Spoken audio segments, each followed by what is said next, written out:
지난주에는 사울이 그리스도를 만나는 과정을 통해 주시는 교훈으로 우리가 하나님의 은혜를 나누었습니다.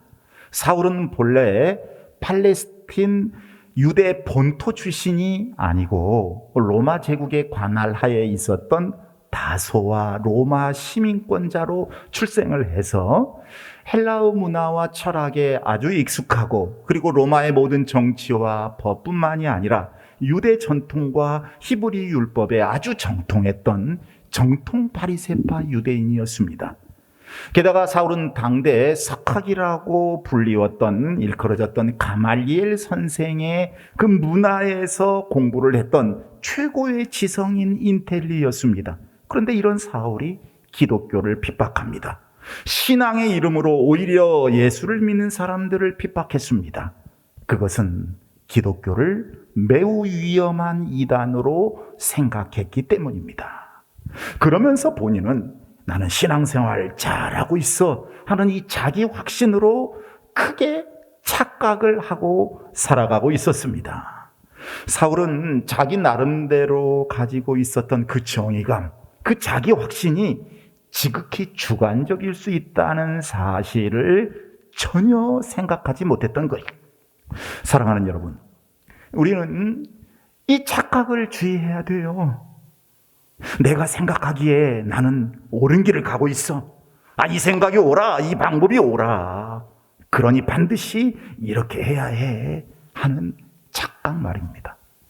그것이 하나님 보시기에는 대단히 잘못된 망상의 길일 수 있고, 자기 고통을 가져오는 길이고, 자기 파멸의 길이고, 하나님의 교회를 힘들게 하고 하나님 나라 확장에 심각한 방해를 줄 수도 있다는 사실에 저와 여러분은 항상 깨어 있어야 할 줄로 믿습니다. 아멘.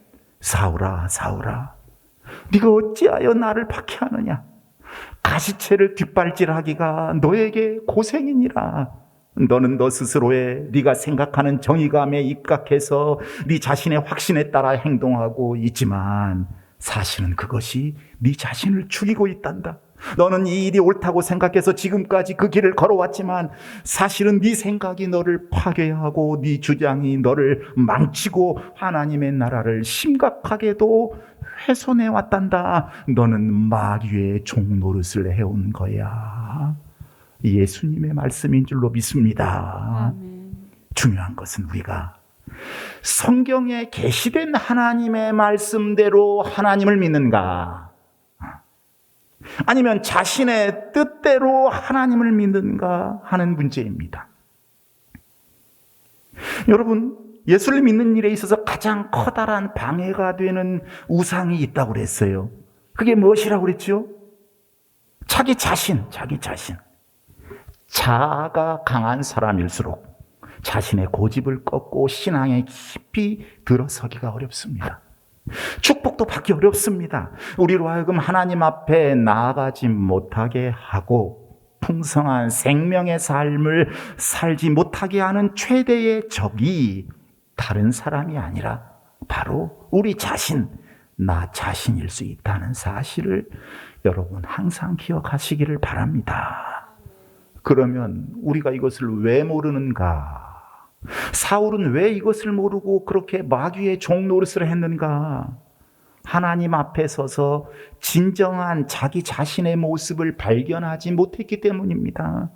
거룩하신 하나님을 자기 온 마음과 온 존재로 체험하지 못했기 때문입니다. 여러분들은 열심히 간절히 기도하는 사람이 되고 말씀을 사모하는 사람이 되어서 내 자신의 진정한 모습을 발견하고 거룩하신 하나님을 내 온 마음과 온 존재로 체험할 수 있는 그런 복을 꼭 누리시기를 바랍니다. 아멘. 여러분, 우리가 뭐를 판단하려고 하면 안 된다고 했어요. 지난주 말씀 다 기억하시지요? 우리는 순종할 사람들이지 판단의 주체가 아닙니다.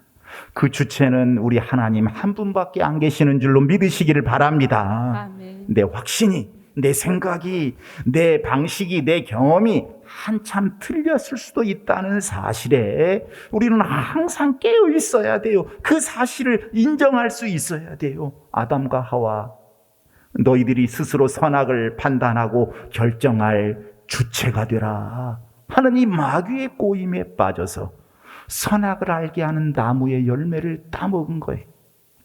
자기들이 자기의 판단으로 하나님처럼 선악을 판단하는 사람이 되려고 그 교만한 짓을 한 거예요. 그래서 멸망에 이른 거예요. 그래서 하나님이 준비해 놓으신 복들을 다 잃어버린 것입니다. 여러분들은 절대로 선악과를 따먹지 마시기를 바랍니다. 아멘. 믿음과 생명의 길인 생명나무이신 예수 그리스도를 붙잡을 수 있기를 축원합니다. 아멘. 순종의 삶을 사시기를 바랍니다. 아멘. 판당자가 아닌 순종자로 사셔야 돼요. 사울아, 사울아, 네가 어찌하여 나를 박해하느냐? 내가 너를 그렇게 사랑했고 내가 너를 위하여 십자가에 못 박혀 죽었고 네가 내 품으로 돌아오기를 내가 그렇게 기다렸고 내 사랑을 받아주기를 그렇게 바랬는데 넌 어찌하여 사랑의 반응은 하지 않고 오히려 나를 핍박하느냐? 여러분, 사울은 교회, 즉 예수 믿는 사람들을 핍박했지 예수님을 핍박한 적이 없어요. 예수님을 괴롭힌 적이 한 번도 없었어요. 성경에 나와 있지 않아요. 예수님을 한 번도 만난 적이 없습니다. 그런데 예수님이 지금 말씀하시는 걸 보면 네가 어찌하여 나를 박해하느냐? 예수님은 예수 믿는 사람들을 핍박하는 것을 예수님을 핍박하는 것으로 생각하신다는 사실이에요. 예수님의 교회를 핍박하는 것을, 예수님의 일을 하는 사람을 핍박하는 것을 예수님을 핍박하는 것과 똑같이 간주하신다는 사실입니다. 교회를 힘들게 하고 하나님의 일들을 힘들게 하고 하나님의 종, 하나님의 백성들을 힘들게 하는 것을 예수님을 박해하는 것으로 보신다는 사실입니다. 저와 여러분을 위해서 십자가 고난을 져주신 예수님을 결코 핍박해서는 안 될 줄로 믿습니다. 아멘. 여러분들은 핍박자가 아닌 예수님의 협력자가 꼭 될 수 있기를 축복합니다. 아멘. 사울이 예수님을 만났어요. 땅에 엎드러져 들음에 사울이 꼬꾸라져 버린 거죠. 소리가 있어 이르시되 사울아, 사울아, 네가 어찌하여 나를 박해하느냐 하시거늘 대답하되 주여 누구시니까? 사울이 주여 누구시니까? 라고 응답을 합니다. 사울이 당신이 누구십니까? 이렇게 말하지 않았어요. 주여 누구시니까? 네가 어찌하여 나를 박해하느냐라고 말씀하는 분을 주인, 주님으로 인정하고 받아들인 거예요. 당신은 주인이고 나는 종입니다. 내가 무엇을 하리이까 주님? 내게 무엇을 요구하십니까? 제가 이제 순종하겠습니다. 이게 사울의 반응입니다. 사랑하는 여러분, 여러분은 누가 주인입니까? 내가 주인입니까? 우리 예수님이 주인입니까? 이것은 우리가 그리스도인이냐 아니냐를 판별하는 기본적 요건입니다. 내가 천국에 들어가느냐 못 들어가느냐를 판별할 수 있는 중요 조건이 됩니다. 그래서 마태복음 7장 21절에 보면 이런 말씀이 있죠. 말씀을 읽어보겠습니다. 나더러 주여 주여 하는 자마다 다 천국에 들어갈 것이 아니요 다만 하늘에 계신 내 아버지의 뜻대로 행하는 자라야 들어가리라. 아멘. 여러분들은 모쪼록 우리 예수님을 진정한 구주로 꼭 모시기를 바랍니다. 아멘. 그리고 그분의 순종자요 협력자로 헌신하시기를 축복합니다. 아멘. 그래서 천국에서 우리 예수님과 함께 우리 동신교회 성도들 모두 다 영생할 수 있기를 예수님의 이름으로 축원합니다. 아멘. 지난 주일에 여기까지 말씀을 나누었어요. 자, 오늘은 사울이 그리스도를 만나기 이전의 삶에서 그리스도를 만난 이후의 삶으로 바꿔지는 과정을 통해 주시는 교훈 두 번째 시간입니다. 주여 누구시니까? 따라서 시작. 주여 누구시니까? 누가 한 말이에요? 사울. 누가 한 말이에요? 사울. 사울. 이 사울의 말에 예수님이 말씀하시기를, 자, 9장 5절 6절에 예수님의 반응이 나와요. 자, 읽어보겠습니다. 대답하되 주여 누구시니까? 이르시되 나는 내가 박해하는 예수라. 너는 일어나 시내로 들어가라. 내가 행할 것을 내게 이를 자가 있느니라 하시니. 아멘. 너는 일어나 시내로 들어가라. 네가 행할 것을 너에게 이를 자가 있느니라. 다시, 너는 일어나 시내로 들어가라. 네가 행할 것을 너에게 이를 자가 있느니라. 여러분, 우리가 무엇을 발견할 수 있습니까? 예수님은 사울을 위해 어떤 준비와 계획을 미리 하고 계셨다는 것을 알 수 있어요. 아멘. 사랑하는 여러분, 하나님은 우리를 그냥 부르시지 않습니다. 계획이 있어서 부르신 줄로 믿습니다. 아멘. 저와 여러분을 하나님의 놀라운 계획 속에 부르셨다는 사실, 여러분 이거를 잊어버리시면 안 돼요. 여러분, 이 컵은요, 물을 담기 위해서 만들어진 것이지 저기 구석탱이나 어디 쓰레기통에 버리려고 만들어진 컵, 그냥 적당히 굴러다니다가 깨져 없어져 버리려고 만들어진 컵이 아닙니다. 물을 담기 위해서 만들어진 컵이에요. 그래서 이 컵 가지고 우리가 물을 마시는 거지요. 마찬가지로 여러분, 하나님께서는 저와 여러분을 만드시고 주님의 자녀로 부르신 것에는 하나님의 특별하신 계획이 있다는 사실이에요. 아멘. 우리에게 일어나는 사건에는 우연이라는 게 없습니다. 에베소 1장 4절에도 보면 하나님의 계획이 있어서 창세전에 우리를 택하셨다고 기록하고 있어요. 창세전에 저와 여러분을 택하셨다. 믿으십니까? 아멘. 그러니까 여러분, 우리가 말씀을 깊이 묵상하셔야 돼요. 한 귀로 듣고만 흘러버리면 안 되고 깊이 묵상하셔야 돼요. 창세전에, 세상을 만드시기 전에 여러분 각자 자신을 하나님께서 택하시고 계획을 갖고 계셨다는 사실 믿으시면 아멘. 아멘. 하나님의 부름을 받은 사람, 하나님의 택함을 받은 사람들에게는 결코 어떤 사건도 우연이라는 건 없어요. 그냥 우리 자신이 우연으로 생각할 뿐입니다. 그래서 우리가 예수님을 알고 나면, 예수님을 제대로 믿으면 과거가 보이기 시작을 해요. 과거를 깨닫게 돼요. 믿음에는요, 우리 인생을 해석하는 힘, 어떤 사건을 해석하는 힘이 있음을 믿습니다. 아멘. 하나님 뜻이었구나.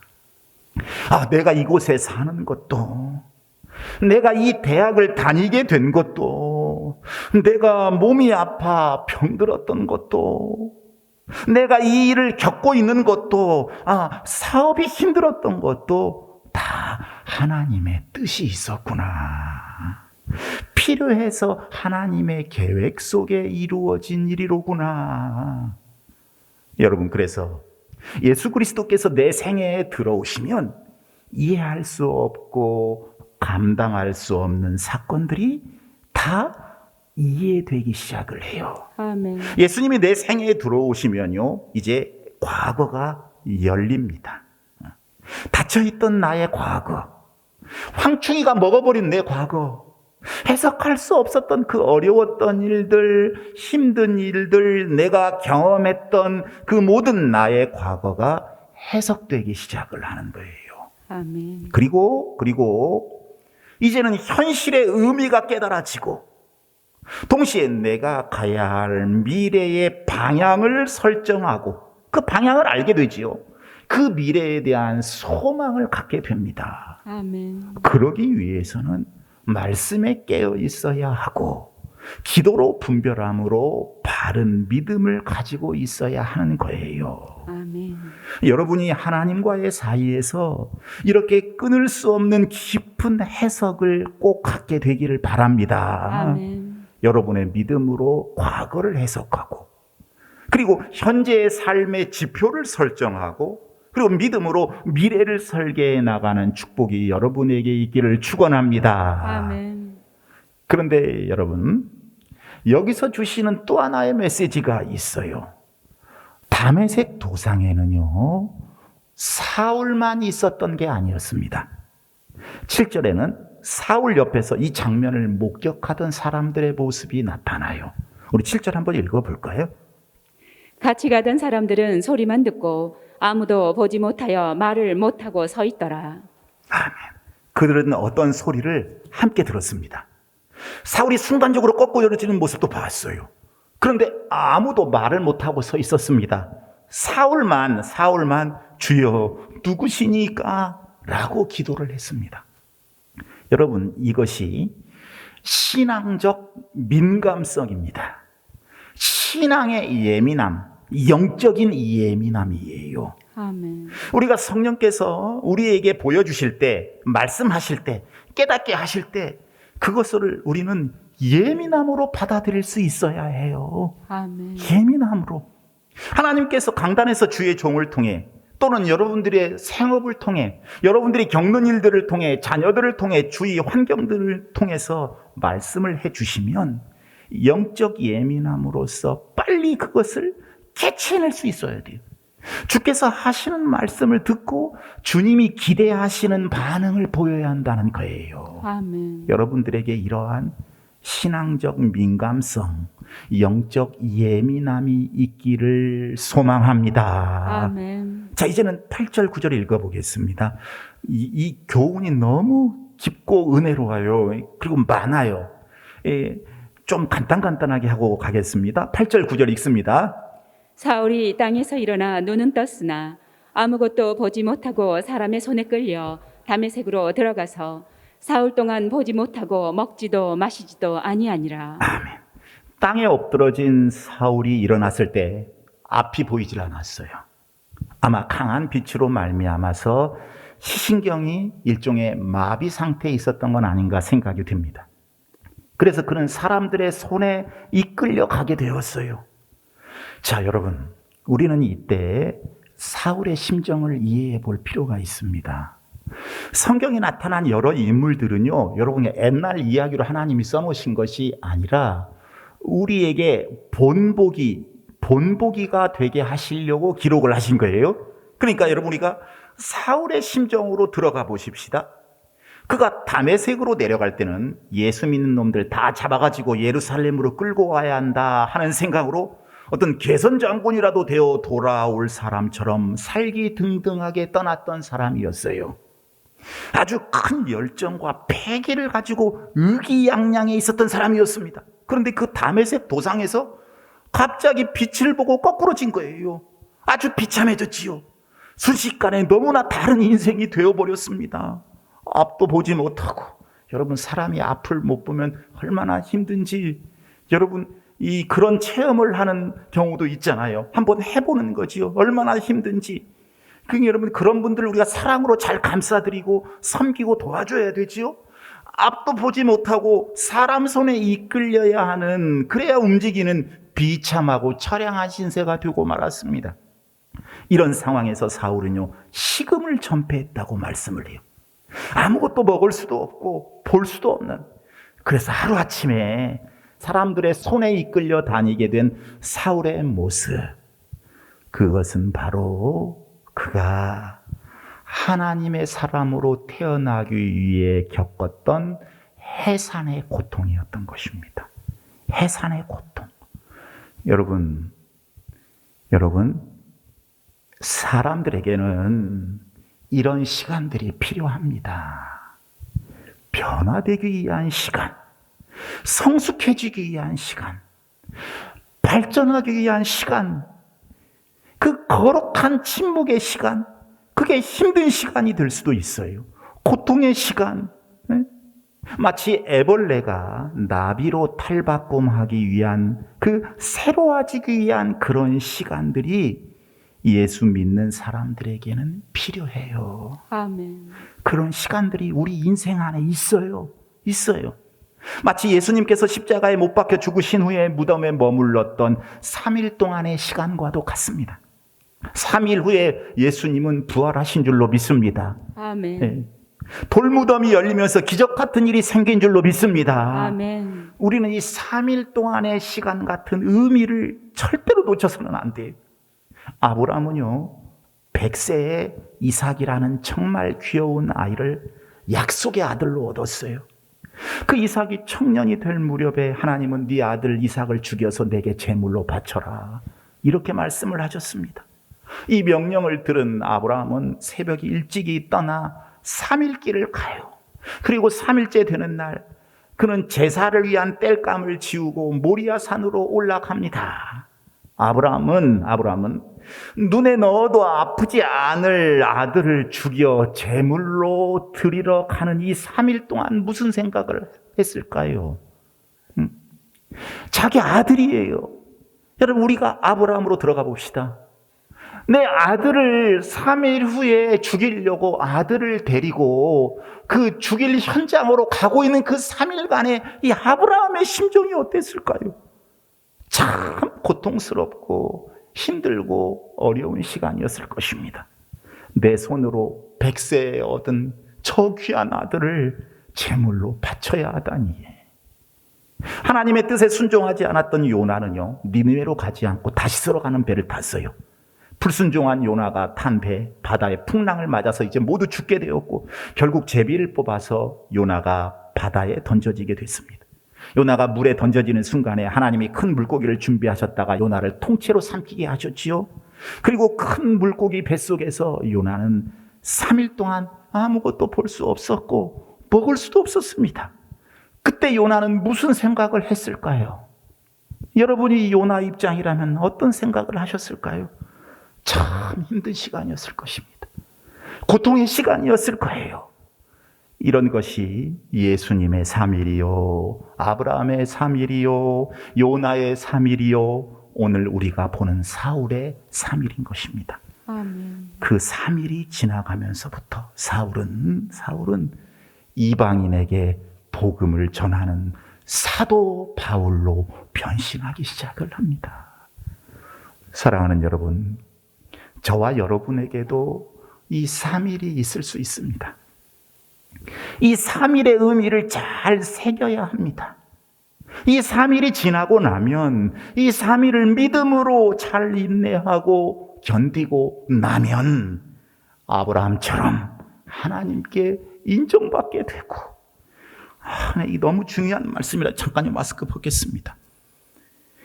여러분, 이 3일이 지나고 나면, 이 3일을 믿음으로 잘 인내하고 견디게 되면 아브라함처럼 하나님께 인정받을 수 있게 되고, 아멘. 요나처럼 귀한 축복의 도구로 쓰임받게 되고, 이 사울처럼 많은 사람들을 살리는 사도 바울의 인생으로 변하게 될 줄로 믿습니다. 아멘. 예수님처럼 부활의 승리자가 될 줄로 믿으시기를 바랍니다. 아멘. 사랑하는 여러분, 하나님은 때때로 고통을 통해서, 또 어떨 때는 힘들고 어려운 일을 통해서 우리 사람을 믿음의 길, 사명의 길로 밀어 넣으실 때가 있어요. 우리 주님이 그걸 직접 하시지는 않지만 고통스럽고 힘들고 어려운 일들이 우리에게 생기는 것을 용납하실 때가 있다, 그 말씀이에요.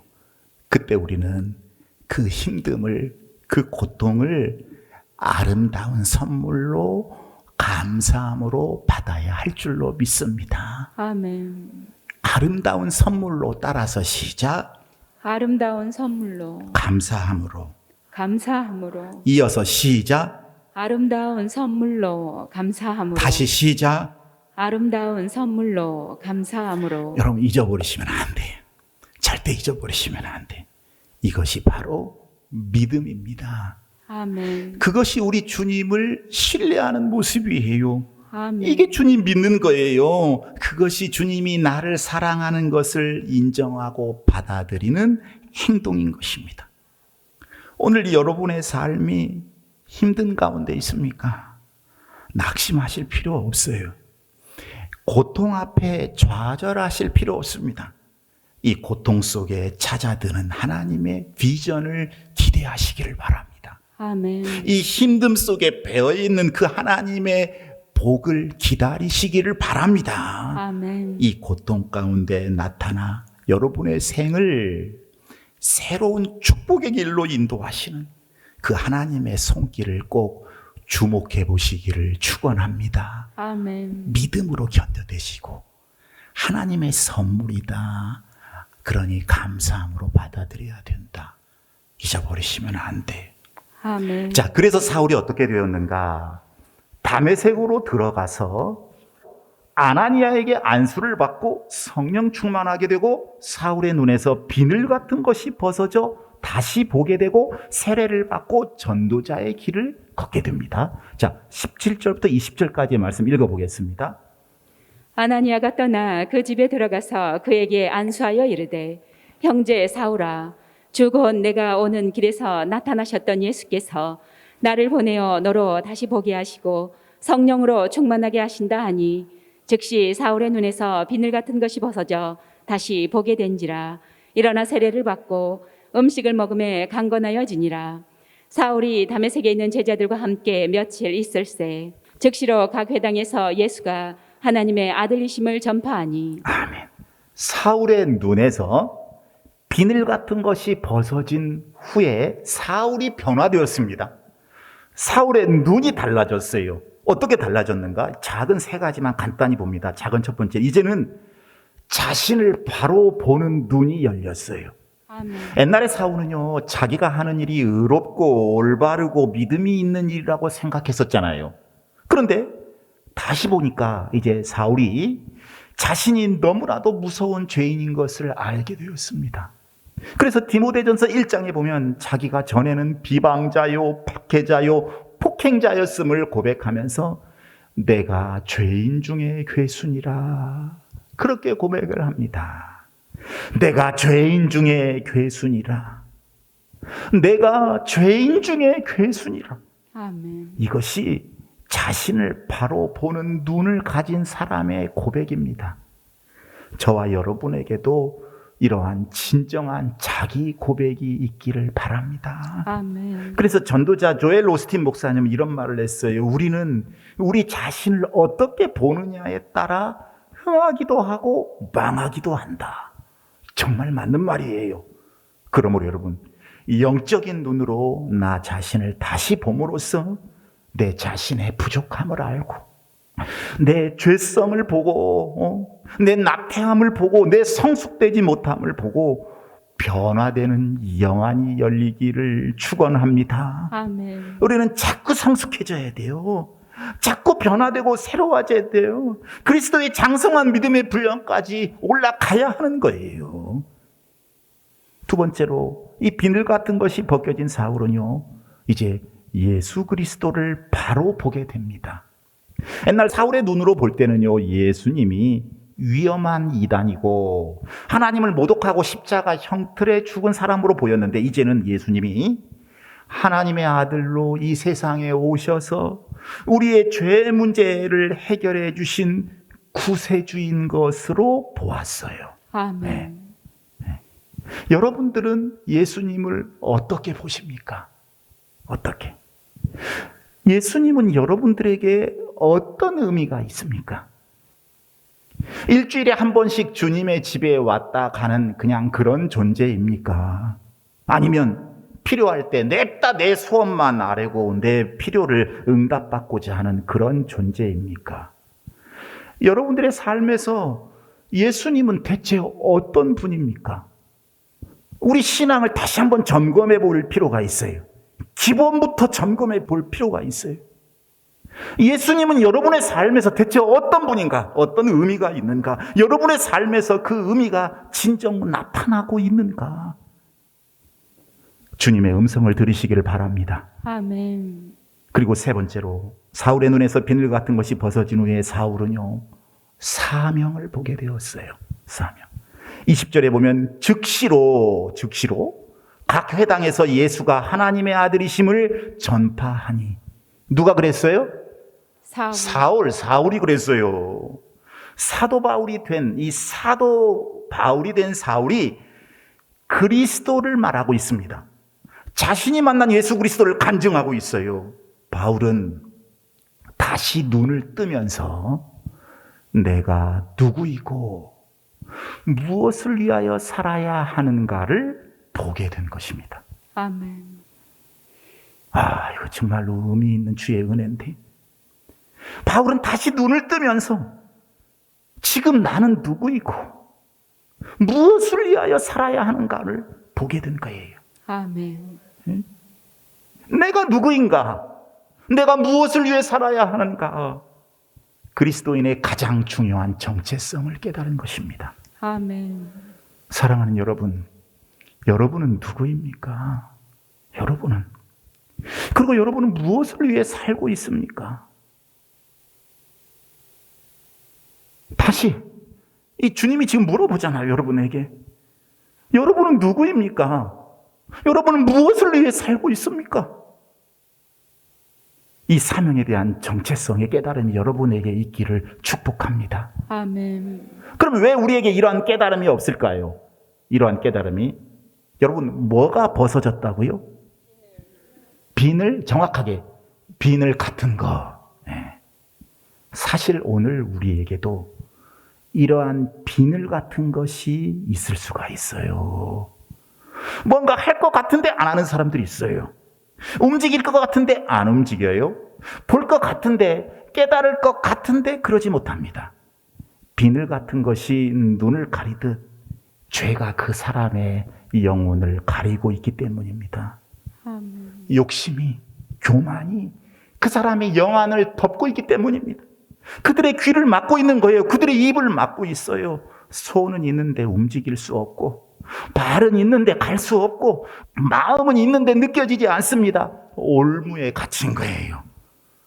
그러므로 사랑하는 여러분, 주의 이름으로 자유해지시기를 축복합니다. 아멘. 올무를 끊어버리시기를 바랍니다. 아멘. 눈에서 비늘 같은 것을 떼어내시기를 바랍니다. 아멘. 눈에서 비늘 같은 것이 벗겨질지어다. 눈에서 비늘 같은 것이 떨어져 나갈지어다. 아멘. 나사렛 예수 그리스도 이름으로 명하노니 눈에서 비늘 같은 것들 싹 벗겨질지어다. 아멘. 싹 벗겨질지어다. 아멘. 아멘. 아멘. 사모하는 자에게 이 비늘 같은 것이 싹 벗겨지게 될 줄로 믿습니다. 아멘. 여러분, 그래야 보여요. 그래야 들리는 거예요. 그래야 말하게 돼요.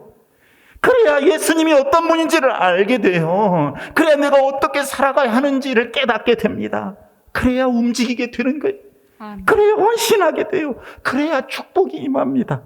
그래야 승리하는 거예요. 그래야 우리도, 나도, 사도 바울이 될 수 있는 거예요. 아멘. 사랑하는 여러분, 여러분의 생활이 마치 새장에 갇힌 새처럼 날 것 같은데 못 날고 움직일 수 없고, 내 생활이 앞으로 가고는 있는 것 같은데 기우뚱거리고, 이 일은 하는데 능력이 없는 분들 계십니까? 여러분의 자녀가 잘 될 줄 알았는데, 아, 이거 조금만 되면 더 잘 될 것 같은데 들똥말똥 하면서 기우뚱거리는 그런 성도 계십니까? 여러분에게서 예수님의 이름으로 이 비늘이 다 떨어지기를 바랍니다. 아멘. 여러분이 사도 바울처럼 다른 사람, 새 사람으로 변화되기를 축원합니다. 아멘. 모쪼록 이 두 주의 말씀을 통해서 사울이 사도로 새로워지는 과정을 통해 주신 하나님의 은혜를 여러분이 잊지 마시고 모두 다 새로운 축복의 사람으로 변화될 수 있기를 우리 예수님의 이름으로 축원합니다. 아멘. 축원합니다. 아멘. 찬송하겠습니다.